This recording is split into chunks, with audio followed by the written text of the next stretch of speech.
Hey guys, what's up? This is first video I'm making, or I'm actually discussing about the football game. One of the big problems I've seen with Backbreaker, at least after the patch, I haven't been able to really diagnose running plays because of, well, lack of true instant replay. It seems that every blocker only has, or the only blocking rather in the game is a type of pass blocking where they don't actually have any type of footwork. They only just stand there and engage with a guy, a lot like how Madden does it. There's no, if anyone, most of the people that know about football, know about blocking in football, that pass blocking and run blocking are two completely different types of blocking, one being a lot more aggressive, and the other being a lot more passive. Now it seems a lot with what's happening now in Backbreaker in the game, at least after the patches, the running game is much, much harder. And it seems to be that a lot of it's because there's so many defenders right at the line as soon as you try to get to a hole, or if you see a hole, it just collapses as soon as you get to it. And now it also seems to be that it's because lack of footwork and lack of linemen chopping their legs, trying to, or chopping their feet rather, trying to get their man out of the way so that the running back can go through. As you see here, I am the Baltimore Ravens, which has one of the best lines in the league in the NFL. In this one, oh no, yeah, they got a pretty good line in the NFL rosters. I would go back to this. Against the Bengals, which had a pretty good defense. Either way. So as you see in this play here, fast forward a bit, you can see here, looks good, blocking their men, but you see no actual pushing. You don't see the offensive linemen trying to push the defensive linemen out of the way, which is what they're supposed to do.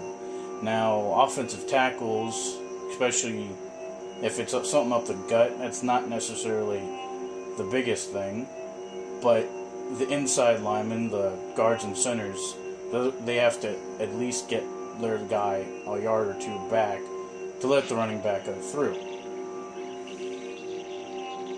And as you see, O'Hare here, Michael O'Hare rather, is blocking this guy, and then he just slips off. Still in the blocking animation, still hasn't, I mean, if you look at the hands are, well, I think that speaks for itself. Now, with this, what a lot of people seem to misunderstand with this engine is that they think that because of the Euphoria engine is that they're creating animations on the fly, which is somewhat true for tackles at least. This engine has the most potential. Now, what they seem to have done is just basically put animations that kind of adapt to, the physics of the game engine, but they don't really adapt enough to where it's like Madden, but with physics added, which really isn't. It sounds good, but Madden has its problems too. Now, if they're actually able to adapt their hands, be able to have proper hand placement, and be able to actually, do what they're supposed to. Mainly what happened on this play right here,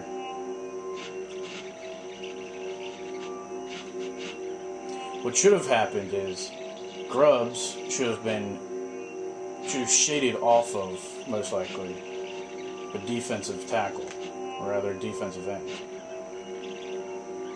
At least when I played high school football, I was a left tackle and I knew the assignments of the other ones. That's most likely what he would have done.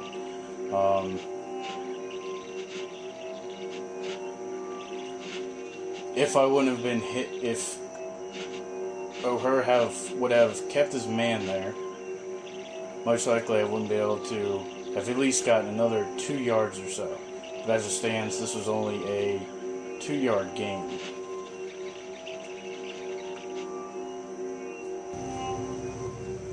another running play for Backbreaker Greathouse. This one went a little bit better than the last one, as I did get a 9-yard gain, but it was more or less me doing what I could out of what I was given, and some bad defensive AI. Such as this linebacker here, who bites on the counter, but why does he go this far, and why does he take his eyes off the play? Now, again, this would have been a much more successful run if there was actually some sort of, feet driving animation or actual run blocking in the game, as this is supposed to be an off tackle or stretch kind of counterplay. As you can see, the fullback McLean is going to the outside, but even though where Rice is heading, I guess it is, yeah. But if Jared Gaither is a very, very good offensive tackle, while he was put on the right side instead of the left because of a hurt, he still is a damn good tackle. And the fact that him and Grubbs, who's considered one of the best, at least to me, one of the best offensive guards in the league, can't push back one single defensive end, definitely shows you a problem with how some of the blocking animations are done in this game.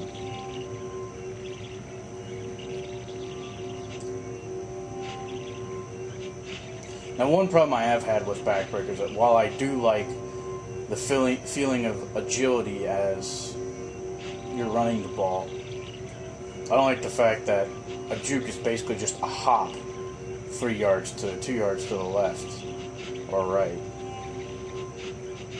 Now, I do think it's a lot better than Madden's, which is barely even a juke most of the time and has to be done with a random number generator. But I digress. And while, yes, this is a wide receiver going against a linebacker, which I can understand that he's not even attempting to get in his way. And that's Rice get tackled. Another thing is Marshall Yanda. Now, he is a newer tackle, or a newer guard rather, for us this year, as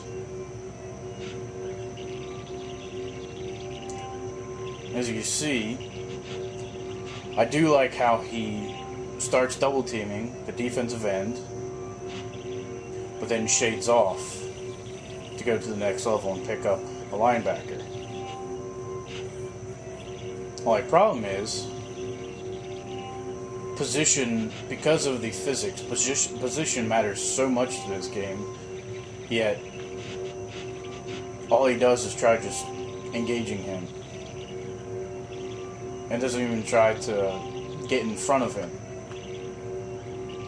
Nope, that's definitely a weird thing right there, but I don't mind it. Every game has its little glitches. Well, that's actually pretty bad right there.